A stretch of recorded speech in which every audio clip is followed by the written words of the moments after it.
नमस्कार. MA politics चॅनलमध्ये आपले सर्वांचे सहर्ष स्वागत. पुणे महापालिकेची निवडणूक आता अत्यंत रंगात आलेली आहे. यंदाच्या निवडणुकीमध्ये चौरंगी सामना आहे, परंतु हा चौरंगी सामना म्हणण्यापेक्षा खऱ्या अर्थाने लढत आहे ती भारतीय जनता पार्टी आणि राष्ट्रवादी काँग्रेस. अजित पवार विरुद्ध भारतीय जनता पार्टीचे नेते असा हा सामना रंगत आहे.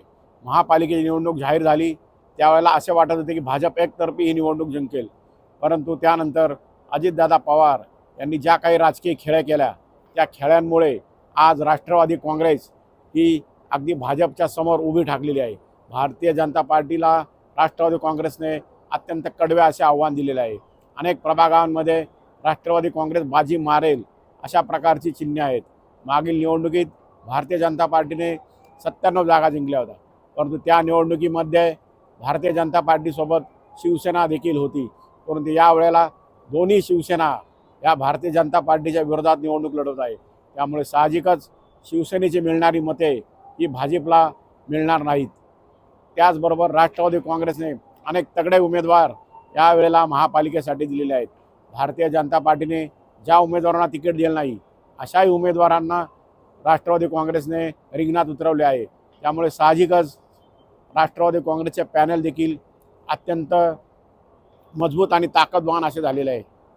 माननीय अजित पवार यांनी गेली 15 दिवस पुण्यामध्येच मुक्काम ठोकला आहे आणि पुण्या आणि पिंपरी चिंचवड या दोन्ही शहरांमध्ये अनेक प्रभाग त्यांनी अक्षरशः पिंजून काढले आहेत. विविध ठिकाणी जाहीर सभा रॅली या माध्यमातून अजित पवार यांनी अक्षरशः मतदारांशी थेट संपर्क साधून एक प्रकारची या निवडणुकीमध्ये रंगत निर्माण केली आहे. त्यामुळे भारतीय जनता पार्टीचे 125 जागांचे स्वप्न पाहत होती, ते स्वप्न आता ह्या वेळेला पूर्ण होईल की नाही अशाच प्रकारची चिन्हे निर्माण झालेली आहे.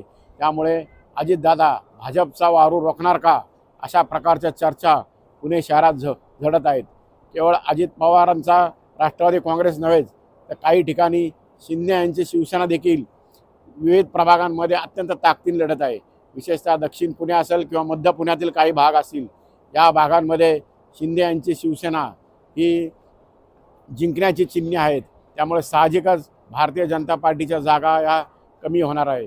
राष्ट्रवादी काँग्रेसने दक्षिण पुणे असेल, पेठातल्या काही मतदारसंघ असतील, त्याचबरोबर खडकवासला, शिवाजीनगर, वडगाव शेरी, हडपसर या भागामध्ये जोर लावलेला आहे आणि त्यामुळे राष्ट्रवादी काँग्रेस निश्चित ज्या प्रकारे यावेळी जास्तीत जास्त जागा जिंकण्याचा प्रयत्न करेल. त्यामुळे भाजप पुढे एक प्रकारचे आव्हान निर्माण झालेलं आहे. भाजप आणि राष्ट्रवादी काँग्रेस यांच्या नेत्यामधील वाकयुद्ध देखील सध्या चांगलेच प्रकार आहे. आरोप प्रत्यारोप होत आहे.